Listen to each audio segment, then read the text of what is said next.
Ова беше сцената во Детройт, Мичиган на денот на изборите 2020. Подржувачите на Доналд Трамп, потикнати од неговите неосновани тврдења за изборна измама, вршеа притисок врз функционерите да престанат да ги бројат гласовите. Многу поддржувачи на Трамп во Мичиган се загрижени за измами на престојните избори. Во моментов нашата влада ќе доведе во прашање се во врска со тоа. Мислам би сакал да можам да кажам поинаку, но Америка не се чувствувам така. Ние не веруваме никому. Еден случај е доволен за да се доведе во прашање целиот систем. Наводите дека изборите во 2020 биле наместени, постојано се отфрваат пред судовите во САД. Но дезинформациите околу изборниот интегритет добија на сила меѓу републиканците.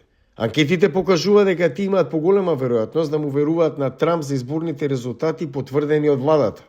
Официјалните лица во одлучувачките сојузни држави работат на тоа да ги уверат гласачите дека изборниот процес е безбеден. Тие велат дека дезинформациите може да бидат опасни. Тие во некои случаи може да доведат до тоа луѓе да им се закануваат на изборните службеници или уште полошо. Но дури ако тоа не резултира со каков било вид физичко насилство, тоа ја подкопува долгорочната доверба во изборниот систем, што е лошо за нашата република и лошо за нашата демократија. Во многу сојузни држави, републиканците ги поддржуваат напорите да се уверат гласачите дека изборите се безбедни. Вклучувајќи го Џастин Робак, републикански изборен представник во округот Отава, Мичиган. Тој вели дека тоа е тешка задача. Нашите политички лидери на секој ниво треба исто така да бараат факти и да бараат податоци. Мислам додека тоа не се случи, ќе имаме проблем во однос на нашата доверба и доверба во процесот. Во Мичиган, лојалните поддржувачи на Трамп веќе ја тужеа државната секретарка Джоселин Бенсон, демократка, поради упаствата за обработка на гласачките ливчиња испратени по пошта и списокот за регистрација на избирачите. Ако Джозелин Бенсон не одговори на она што се бара според законот, ќе ја однесеме на суд за да ги натераме судовите да ја принудат да го стори тоа. Бенсон го отфрли ова како стратегија на републиканската кампања.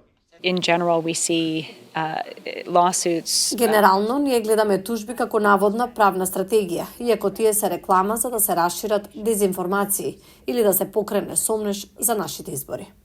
Републиканците и демократите покрена судски спорови поврзани со изборите во различни одлучувачки сојузни држави, што може да значи хаос на изборите во ноември. Секој вид правен предизвик што се случува близу до изборите е обично адвокатите да ги означат местата во случај да не победат во држава или да немаат исход што им се допаѓа, што им дава можност да ги оспорат изборите потоа. Постојат и други потенцијални нарушувања, вклучувајќи ги и напорите од окружните службеници кои го поддржуваат Трамп да ја одложи сертификацијата на изборите.